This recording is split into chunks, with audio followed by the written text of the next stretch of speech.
महाराष्ट्र में 4,654 नए केस आए, 170 लोगों की मौत। मुंबई में आज कोरोना के 364 केस, 5 की मौत।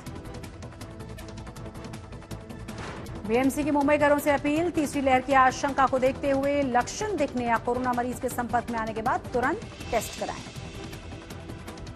मुंबई के बोर्डिंग स्कूल में 15 बच्चों में कोरोना का संक्रमण, बीएमसी ने लगाया ताला। केंद्रीय स्वास्थ्य मंत्री मनसुख मांडविया का बयान, देश में 50% वयस्कों को लगाई गई है वैक्सीन की पहली डोज। कोरोना वैक्सीन की रेस में अब रिलायंस की वैक्सीन के पहले मेडिकल परीक्षण को मिली है मंजूरी। गिरफ्तारी जमानत के बाद नारायण राणे ने दिखाए तेवर, ठाकरे परिवार को खुली धमकी, कहा 39 साल साथ रहा हूं, खोल दूंगा सारे राज। 2 दिनों के ब्रेक के बाद रत्नागिरी में शुरू हुई है नारायण राणे की जन आशीर्वाद यात्रा। बॉम्बे हाईकोर्ट ने 17 सितंबर तक गिरफ्तारी पर लगाई है रोक। संजय राउत बोले, नारायण राणे जैसे न्यूकमर ने खराब किए हैं हिंदुत्व के बंधन से जुड़ी बीजेपी शिवसेना के रिश्ते। फडणवीस या चंद्रकांत पाटिल ने कभी नहीं किया हिंसक भाषा का इस्तेमाल। एनसीपी नेता एकनाथ खड़से पर कसा ईडी का शिकंजा, प्रवर्तन निदेशालय ने खड़से और उनकी पत्नी मंदाकिनी खड़से को साथी दामाद गिरीश चौधरी की संपत्ति को अटैच किया।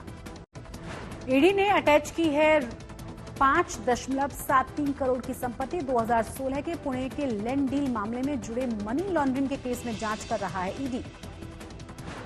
अमिताभ बच्चन के सुरक्षा गार्ड का तबादला, मुंबई पुलिस से जुड़े सुरक्षा गार्ड की 1.5 करोड़ रुपए सालाना आय की रिपोर्ट के बाद किया गया है फैसला।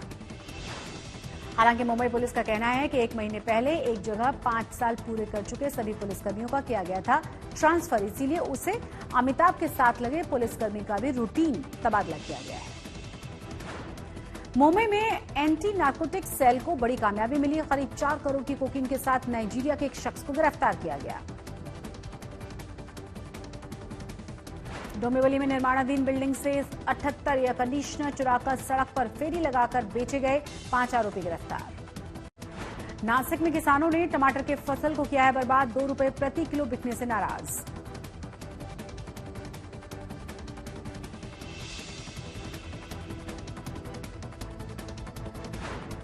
नांदेड़ में दिन दहाड़े कारोबारी के घर चोरी, 50 तोले सोने के साथ 2 लाख रुपए उड़ा ले गए चोर, 6 घंटे में पुलिस ने दबोचा।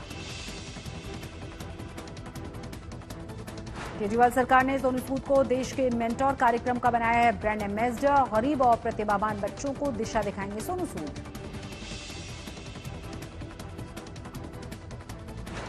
पंजाब चुनावों से पहले सोनू सूद की केजरीवाल से मुलाकात और नई जिम्मेदारी पर गरमाई सियासत, सियासी गलियारों में निकाले जा रहे हैं तरह तरह के मायने। नियमों के उल्लंघन को लेकर 2 सहकारी बैंकों पर आरबीआई ने लगाया जुर्माना। पुणे के जीजामाता महिला सहकारी और मुस्लिम कोऑपरेटिव बैंक पर लगी है पेनल्टी। 176 अंकों की बढ़ोतरी के साथ 56,124 पर बंद हुआ है सेंसेक्स, 68 अंक चढ़कर 16,705 पर बंद हुआ है निफ्टी। दुनिया में सबसे शानदार प्रदर्शन करने वाला बनाया भारतीय शेयर बाजार, विकसित देशों के मुकाबले 15% ज्यादा तेजी दर्ज। मौजूदा गति से चलने पर सामान्य से 10% कम रह सकता है इस साल मॉनसून, अगस्त में सामान्य से 28% कम हुई है बारिश।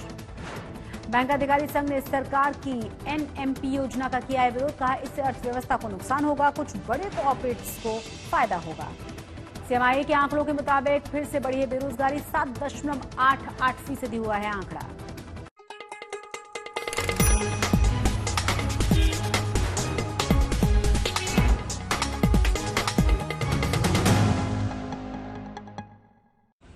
नमस्कार, आप देख रहे हैं आज तक और आपके साथ मैं हूं शशि तुषार शर्मा। बीएमसी के मुताबिक मुंबई में कोरोना की तीसरी लहर आना तय है। अगले महीने भी तीसरी लहर दस्तक दे सकती है, लेकिन राहत की बात यह है कि तीसरी लहर दूसरी लहर की तरह बड़ी नहीं होगी। पर सितंबर में आने वाले त्योहारों ने बीएमसी की चिंता को बढ़ा दिया है। मुंबईकरों से बीएमसी ने अपील की है कि लक्षण दिखने या कोरोना मरीज के संपर्क में आने पर बिना देर किए फौरन टेस्ट कराएं। मुंबई में कोरोना की दूसरी लहर में एक्टिव केस की संख्या 91,000 तक पहुंच गई थी। इससे सबक लेते हुए महाराष्ट्र सरकार मई जून से ही लगातार कह रही है कि वो तीसरी लहर के लिए तैयारी में जुटी है। जानकारों की माने तो त्योहारों और रिवर्स माइग्रेशन के चलते मुंबई में अगले महीने ही तीसरी लहर आने की आशंका है। सितंबर में 10 दिन चलने वाला त्योहार गणेशोत्सव आ रहा है। 2020 में भी सितंबर में गणेशोत्सव के बाद कोरोना के मामले काफी बढ़ गए थे। इसके अलावा दूसरी लहर के बाद जो प्रवासी मजदूर अपने घरों को लौट गए थे, वो आने वाले हफ्तों में तेजी से वापस लौटेंगे। पर सरकार को उम्मीद है कि तीसरी लहर दूसरी लहर की तरह भयानक नहीं होगी और कोरोना के मामले पहली और दूसरी लहर के बीच आएंगे। माननीय मुख्यमंत्री जी और हम राज्य का जो टास्क फोर्स है जो गाइड करता है एपिडेमिक में, वह टास्क फोर्स और हमारे स्वास्थ्य विभाग के हमारे सचिव, ये सभी लोग उनके सामने जो चित्र है वो रखेंगे और उसके बाद यह जरूर एक अंदाज व्यक्त किया गया है कि निश्चित तौर पर जो फेस्टिवल सीजन है उसके बाद जरूर संक्रमण की चांसेस बहुत ज्यादा है और तब वो थर्ड वेव का अंदाज जो व्यक्त किया गया है।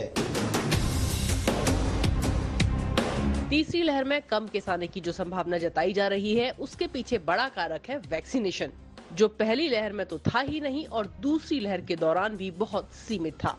इस समय मुंबई में 73% लोगों को वैक्सीन की पहली डोज लग चुकी है, जबकि 25% लोगों को दोनों डोज।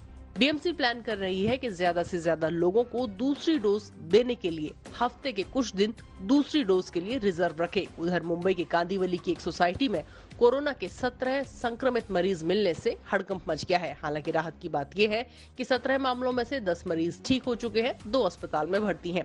उस सोसाइटी को कंटेनमेंट जोन घोषित कर दिया गया है। कांदिवली के निवासियों के लिए एक और चिंता की बात यह है कि बीएमसी को इलाके में 5 डेल्टा प्लस वेरिएंट के मामले भी मिले हैं, जिनमें से 4 कांदिवली ईस्ट के और 1 वेस्ट का है।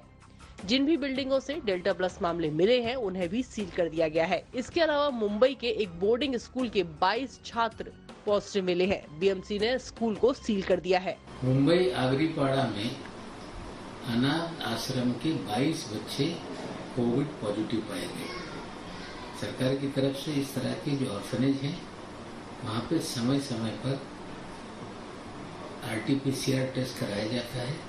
बच्चे पॉजिटिव निकले हैं, निश्चित रूप से उनका इलाज कराया जाएगा और इस तरह से केसेस का आना लोगों को समझना पड़ेगा कि जो सरकार नियम बना रही है, जिस तरह से सरकार लोगों को चाहती है कि सहयोग करे, अगर लोगों ने सहयोग किया तो हमें लगता है इससे कोविड से लोगों को जल्द राहत मिल पाएगी। महाराष्ट्र में लगातार 2 दिन कोरोना के मामले अब 5000 से ऊपर आए हैं, जो लगभग एक हफ्ते बाद हुआ है। बुधवार को 5031 केस आए, जबकि गुरुवार को 5108 केस आए। यही हाल मुंबई का है। बुधवार के बाद गुरुवार को भी बढ़कर केस आए। मुंबई में 397 केस दर्ज हुए, जो अगस्त महीने का सबसे बड़ा आंकड़ा है, जबकि 10 दिन पहले 195 केस आए थे। महाराष्ट्र में अब एक्टिव केस 50,000 से ऊपर हैं। पुणे रीजन के बाद MMR में सबसे ज्यादा केस आ रहे हैं। पहली और दूसरी लहर में महाराष्ट्र ने बहुत कुछ झेला है। स्वास्थ्य अधिकारी आगाह कर रहे हैं कि दूसरी लहर से बाहर आ जाने के बाद लोग कोविड प्रोटोकॉल को फिर गंभीरता से नहीं ले रहे हैं, जबकि तीसरी लहर का खतरा मंडरा रहा है। मुंबई से कमलेश सुतार और शिवशंकर तिवारी के साथ आज तक ब्यूरो। महाराष्ट्र में टमाटर उगाने वाले किसान बहुत परेशान हैं।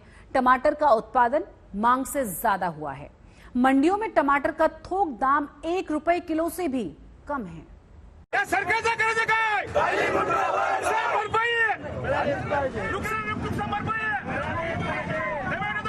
इन टमाटरों को किसान नासिक की येवला मंडी बेचने के लिए पहुंचे थे, पर मंडी में जब टमाटर का 1 रुपए प्रति किलो से भी कम दाम मिला तो सड़कों पर टमाटर फेंक कर इस तरह नाराजगी जताई। इस रकम में टमाटर की ढुलाई और लागत की आधी कीमत भी वसूल नहीं हो रही।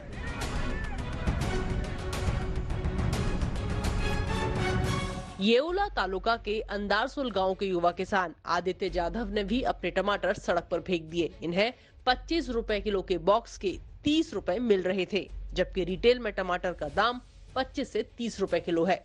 जाधव ने 1 एकड़ क्षेत्र में 1 लाख रुपए की लागत के टमाटर उगाए थे। टमाटर निकलने लगे तो शुरुआत में तो कीमत अच्छी मिली, पर अब लागत भी नहीं निकल रही। शेतकरी आहे, मी टमाटर घेऊन आलो होते, टमाटर लागेल 15 दिवसावर टमाटे तोडतो. टमाट्याला आजपर्यंत फक्त कधी 100, कधी 95, कधी 55 असं भाव मिळाला आहे. आज फक्त 30 रुपये गेलेला आहे. खर्च आलेला आहे त्याला उभा करायला 1 ते 1.5 लाख रुपये. आज फक्त 15 दिवसावर टमाटे तोडतो. आजपर्यंत फक्त झाले त्याचे 15,000 रुपये. त्याच्यामुळे मी राग आल्यामुळे टमाटे तोडतो. यही हाल पिछले कई दिनों से औरंगाबाद के टमाटर किसानों का है। टमाटर की बढ़िया फसल हुई है पर भाव ठीक नहीं मिल रहा, यहाँ तक कि लागत भी नहीं निकल रही। नाराज किसानों ने औरंगाबाद के लासुर स्टेशन के पास कई ट्रैक्टर और ट्रॉली भरकर टमाटर रास्ते पर फेंक दिए। मेरे खेत में 2 एकड़ टमाटर की बुआई की है। बुआई से लेके अभी तक का जो मेरा खर्चा है वो 2 लाख रुपए है और अभी टमाटर निकलना शुरू हुआ है तो टमाटर बाजार में लेके जा रहे तो ना कोई ले रहा है ना उससे कोई लेवा ले, तो इसी में उसका जो खर्चा हमने किया है अभी वही ना फिट पा रहा है। अभी जो किसान की जो हालत है, जो हमारी हालत है वो बड़ी बेकार है।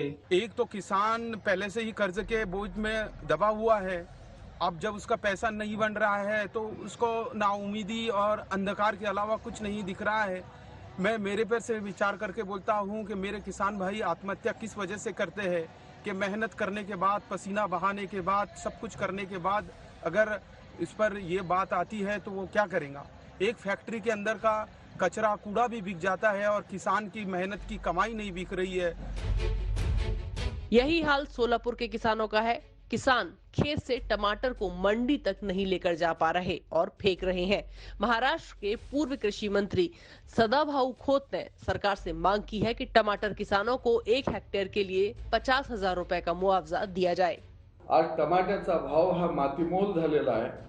शेतकरी टमाट्याचा सडा रस्त्यावरती घालायला लागलेला आहे आणि जसं शरीरातलं लाल रक्त रस्त्यावरती पडावं तसं शेतकऱ्याच्या टमाट्याचा सडा आज रस्त्यावर पडत आहे आणि अशा काळामध्ये राज्य सरकारनं तातडीनं भाजीपाला उत्पादकाला किमान हेक्टरी पंचनामे करून 50,000 रुपये नुकसान भरपाई द्यावी, ही मागणी रयत क्रांती संघटनेची आणि महाराष्ट्रातल्या शेतकऱ्यांची आहे।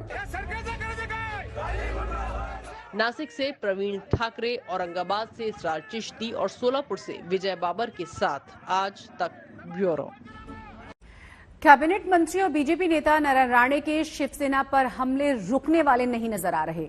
आज उन्होंने बिना किसी का नाम लिए कहा कि वो इस पार्टी और उसके नेताओं को बहुत सारे राज उनके जानते हैं, बहुत सालों से उन्हें जानते हैं, जिन्हें वो एक एक करके बाहर ले आएंगे। नारायण राणे ने रत्नागिरी में अपनी जन आशीर्वाद यात्रा फिर से शुरू कर दी है।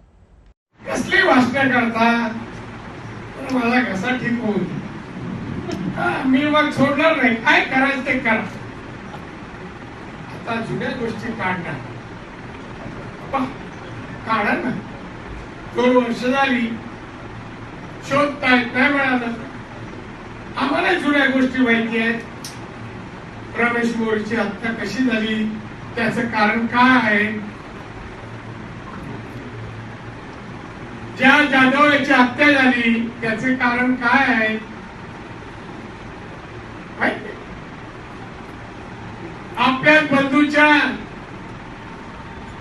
हत्येवर म्हणजे वहिनीवर ऍसिड फेकायला कोणी सांगितलं, कोणाला,